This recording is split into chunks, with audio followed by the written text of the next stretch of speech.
تو اللہ تبارک و تعالیٰ نے ان کے رد میں 10 آیات بینات کو نازل فرما کر شان عائشہ صدیقہ واضح فرمائیں، تو تنبیہ فرمائی کہ وہ آئندہ کے لیے اس قسم کی بہتان اور الزام تراشی سے باز آئیں اور خود کو محفوظ رکھیں۔ اور پھر بتایا گیا کہ جب کسی کے گھر میں جائیں تو بلا اجازت اس گھر میں داخل نہ ہو، اجازت سے پہلے سلام کر لیں اور اجازت لے لیں، پھر اس گھر میں داخل ہوں۔ آنکھوں پر اور شرم گاہوں کی حفاظت کرنے کا حکم دیا گیا، نکاح کی ترغیب دی گئی، جو غلام یا باندی جو روپیہ پیسہ آزادی حاصل کرنا چاہے دے کر تو اسے آزاد کر دینا چاہیے۔ باندیوں کو اجرت کے بدلے زنا پر مجبور نہ کیا جائے۔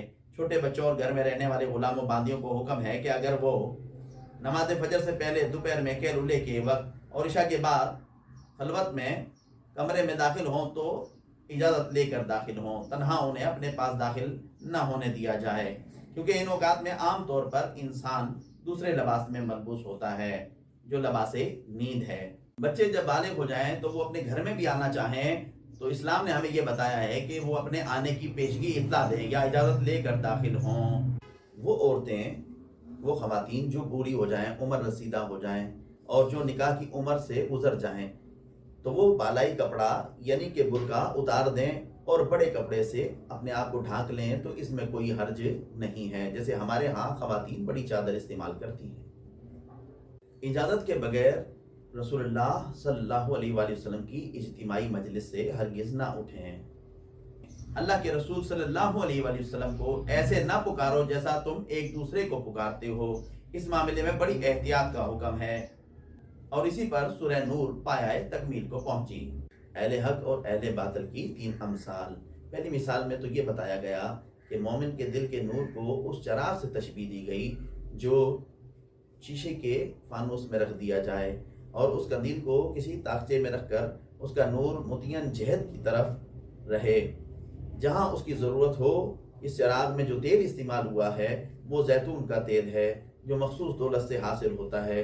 اس تیل میں ایسی چمک ہے کہ بغیر آنکھ کے بھی چمکتا ہو دمکتا دکھائی دیتا ہے۔ یہی حال مومن کے دل کا ہے کہ وہ حصول علم سے قبل ہی ہدایت پر عمل پیرا ہوتا ہے، پھر اگر علم آ جائے تو نور علی نور ہو جاتا ہے۔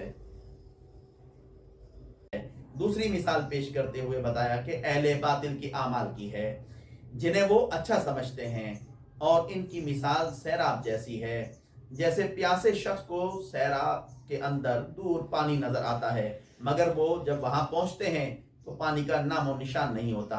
وہ تو سورج کی تپش سے ایک ایسا محسوس ہوتا ہے کہ یہاں پر پانی ہے، جبکہ وہ پانی نہیں ہوتا، اور اسی طریقے سے وہ اس میں مر جاتے ہیں۔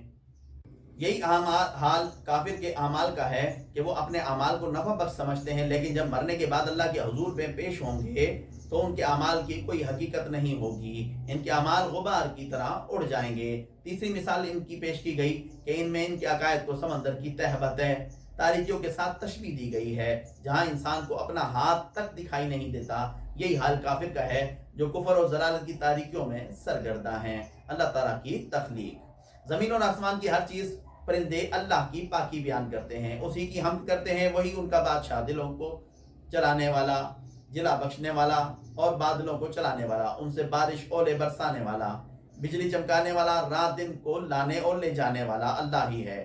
ہر چیز کا خالق اللہ ہے اور اسی نے پیدا کی ہے، اور ان میں سے کچھ پیٹ کے بل اور کچھ ٹانگوں اور 4 ٹانگوں کے بل چلتے ہیں، اور جو چاہتا ہے وہ کرتا ہے۔ مومنوں کے اوصاف اور زمین کی خلافت کا ملنا، اللہ اس کے رسول صلی اللہ علیہ وآلہ وسلم کے فیصلوں کو ماننا، ان کی اطاعت کرنا، اللہ سے ڈرنا اور نیک اعمال کرنا، نماز قائم کرنا، زکوٰۃ دینا، یہ مومنوں کے اوصاف ہیں۔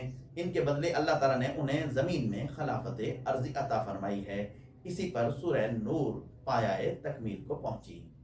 18ویں پارے میں تیسرا حصہ سورہ فرقان کی ابتدائی آیات بینات کا ہے۔ اس میں جو مضامین ذکر کیے گئے ان میں توحید، اللہ اور اس کی ذات، اور آسمان اور زمین کا بادشاہ وہی اللہ ایک ہے، اس کا نہ کوئی بیٹا ہے اور نہ اس کو کسی نے پیدا کیا ہے، اور نہ ہی کوئی اس کا شریک ہے۔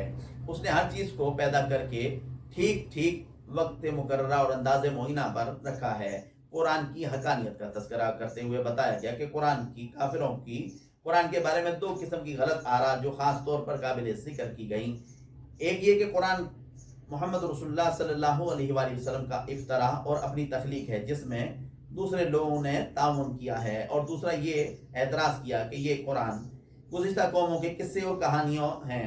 انہیں جواب دیا گیا کہ قرآن میں نازل کردہ وہ آسمانی، زمینی، خفیہ چھپی ہوئی چیزوں کا حال بھی ہے جس کی طرف تم خیال نہیں کرتے۔ قیامت، روز قیامت کافر اور ان کے باطل معبودوں کی حالت بیان کی گئی، اور اس کے ساتھ 18ویں پارے میں سورہ فرقان کا جو حصہ وہ پایہ تکمیل کو پہنچا، اور 18واں پارہ بھی اللہ کے فضل و کرم سے پایہ تکمیل کو پہنچا۔ اللہ تعالیٰ کی توفیق خاص سے اور محض اس کے فضل و کرم سے اس پارے کا اجمالی خلاصہ ہم نے سماعت کیا۔